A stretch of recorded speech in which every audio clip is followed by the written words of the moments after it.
بسم اللہ الرحمن الرحیم۔ السلام علیکم ورحمۃ اللہ وبرکاتہ۔ حضرت یوسف علیہ السلام نے اپنے قید خانے کے ساتھیوں سے فرمایا کہ کیا جدا جدا رب جیسا کہ بت پرستوں نے بنا رکھے ہیں کہ کوئی سونے کا، کوئی چاندی کا، کوئی تانبے کا، کوئی لوہے کا، کوئی لکڑی کا، کوئی پتھر کا، کوئی اور کسی چیز کا، کوئی چھوٹا کوئی بڑا، مگر سب کے سب نکمے، بیکار، نہ نفع دے سکیں نہ ضرر پہنچا سکے۔ ایسے جھوٹے معبود اچھے ہیں یا ایک اللہ تعالیٰ جو سب پر غالب ہے کہ نہ کوئی اس کا مقابل ہو سکتا ہے، نہ اس کے حکم میں دخل دے سکتا ہے، نہ اس کا کوئی شریک ہے نہ نظیر، سب پر اس کا حکم جاری اور سب اس کی ملک میں ہیں۔ جب حضرت یوسف علیہ السلام نے ان قیدیوں کو جدا جدا خداؤں کے فساد پر آگاہ کیا تو ان کے سامنے بیان کیا کہ ان بتوں کا معبود ہونا دور کی بات ہے، ان کی تو اپنی کوئی حقیقت ہی نہیں۔ چنانچہ فرمایا کہ تم اللہ تعالیٰ کے سوا صرف ایسے ناموں کی عبادت کرتے ہو جو تم نے اور تمہارے باپ دادا نے اپنی جہالت اور گمراہی کی وجہ سے تراش لیے ہیں۔ خارج میں ان کا کوئی وجود ہی نہیں کہ وہ ان ناموں کی مصداق قرار پائیں۔ تم جن کی عبادت کرتے ہو اللہ تعالیٰ نے ان کے درست ہونے پر کوئی دلیل نہیں اتاری۔ حقیقت یہ ہے کہ اللہ تعالیٰ ہی معبود ہے اور بتوں کی عبادت کرنے کا اللہ تعالیٰ نے حکم نہیں دیا، بلکہ اللہ تعالیٰ کا حکم وہ ہے جو اس نے اپنے انبیاء کرام علیہم السلام کے ذریعے دیا کہ اللہ تعالیٰ کے سوا کسی کی عبادت نہ کرو، اور یہی عقل مندی کا تقاضا بھی ہے۔ اللہ تعالیٰ کا عبادت کے لیے خاص ہونا ہی سیدھا دین ہے، لیکن اکثر لوگ دلائل سے جہالت کی وجہ سے نہیں جانتے کہ یہی سیدھا دین ہے، اور وہ فرضی ناموں کے پوجا میں لگے ہوئے ہیں۔ جب حضرت یوسف علیہ السلام اللہ تعالیٰ کی وحدانیت کا اقرار کرنے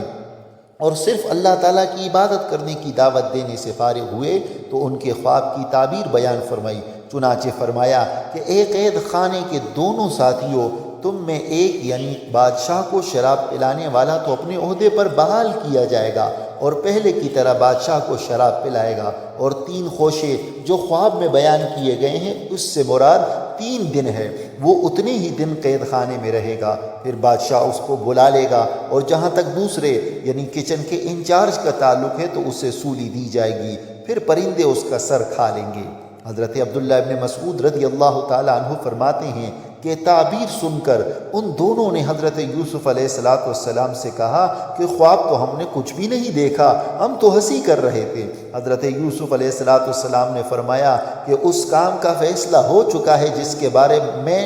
تم نے پوچھا تھا، اور جو میں نے کہہ دیا یہ ضرور واقع ہوگا، تم نے خواب دیکھا ہو یا نہ دیکھا ہو، اب یہ حکم ٹل نہیں سکتا۔ حضرت یوسف علیہ السلام نے اپنے علم سے ساقی کے بارے میں جان لیا تھا کہ وہ بچ جائے گا، تو اس سے فرمایا اپنے بادشاہ کے پاس میرا ذکر کرنا اور میرا حال بیان کرنا کہ قید خانے میں ایک مظلوم بے گناہ قید ہے اور اس کی قید کو ایک زمانہ گزر چکا ہے۔ شیطان نے اسے بادشاہ کے سامنے حضرت یوسف علیہ السلام کا ذکر کرنا بھلا دیا، جس کی وجہ سے حضرت یوسف علیہ السلام کئی برس اور جیل میں رہے۔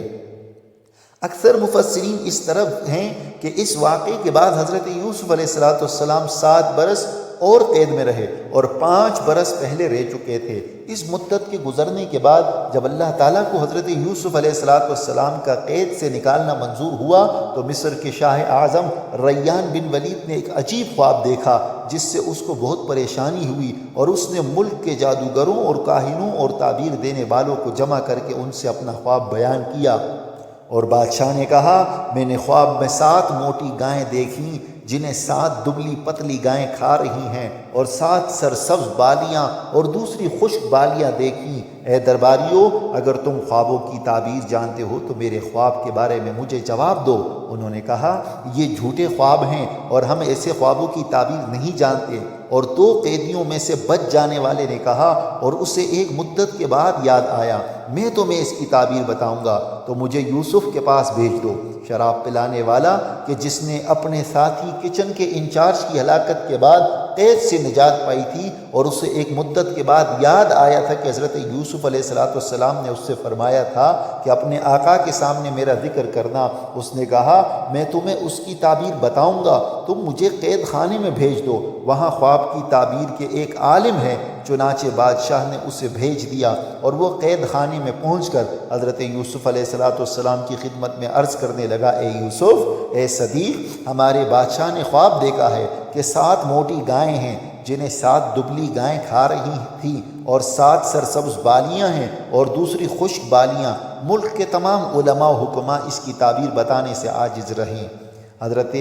والا، آپ اس کی تعبیر ارشاد فرما دیں تاکہ میں اس خواب کی تعبیر کے ساتھ بادشاہ اور اس کے درباریوں کی طرف لوٹ کر جاؤں تو وہ اس خواب کی تعبیر جان لیں اور آپ کے علم و فضل اور مقام و مرتبے کو جان جائیں اور آپ کو اس مشقت سے رہا کر کے اپنے پاس بلا لیں۔ حضرت یوسف علیہ السلام نے اسے خواب کی تعبیر بتا دی اور فرمایا، تم 7 سال تک کھیتی باڑی کرو گے، اس زمانے میں خوب پیداوار ہوگی۔ 7 موٹی گائیوں اور 7 سبز بالیوں سے اسی کی طرف اشارہ ہے، لہذا تم جو کاٹ لو اسے اس کی بالی کے اندر ہی رہنے دو تاکہ خراب نہ ہو اور آفات سے محفوظ رہے۔ البتہ کھانے کے لیے اپنی ضرورت کے مطابق تھوڑے سے غلے سے بھوسی اتار کر اسے صاف کر لو اور باقی غلے کو ذخیرہ بنا کر محفوظ کر لو۔ اس سے معلوم ہوا کہ نبی